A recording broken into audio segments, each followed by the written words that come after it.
Greetings and a warm welcome to this week's edition of 401k Real Talk.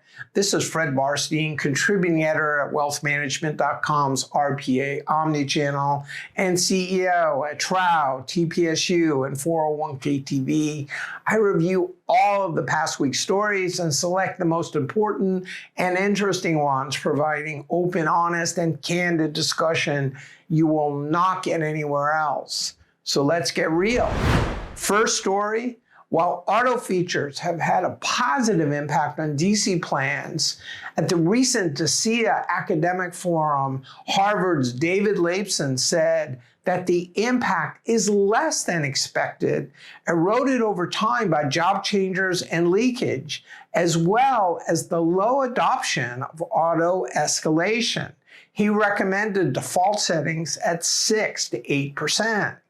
As UCLA professor Bernarzi pointed out in his recent Wall Street Journal column, job changers stress the current DC system. The recent DOL and auto transferability rules and the Portability Services Network eventually might help. Optimally, record keepers could cooperate to enable participants to maintain higher contribution rates when changing jobs and even increase contributions by a percentage of the raise they get, avoiding loss aversion. Next story, when auto IRAs were introduced by states, some in the private sector were concerned they would compete. A recent report by Pew Research updating their 2022 study showed that state plans are actually helping to create, not erode, private plans. Led by California at 18%, the introduction of state mandates has increased the creation of new plans. They also cited recent legislation and the pandemic as reasons for new plan formation, with Cerulli estimating that there will be almost 1 million 401k plans alone by 2029. The private sector must still answer the question of who will service the explosion of new plans. Next story. With RIA acquisitions reaching a new high last quarter, according to DeVoe, a Cerulli report indicates that more RIAs than ever are joining aggregators.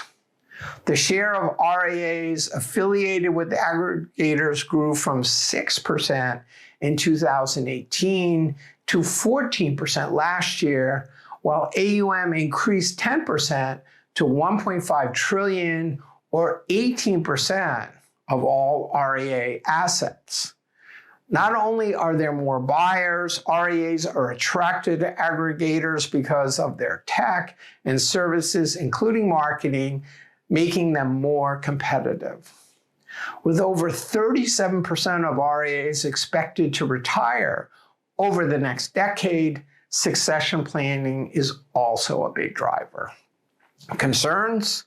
Loss of autonomy and independence, client resistance, and lost revenue during transition. Some RIA aggregators like Creative Planning, Hightower, Mariner see the retirement market as a way to grow, while RPAs have been buying up RIAs to help them leverage the convergence of wealth and retirement at work. Next story. While alts like private equity might be able to improve DC participant returns like they have for decades with DB plans, a Morningstar report warns that high fees, limited transparency, and liquidity, along with portability issues, will pose challenges to this budding market.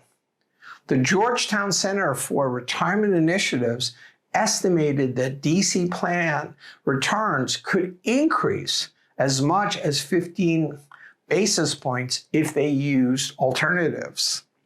Like with retirement income, most likely DC participants will access alts through professionally managed investments like target dates and managed accounts, as the DOL has been skeptical about making them standalone investments, all of which may shift with the new administration, which may be more receptive to alts, especially as private equity firms have greater influence.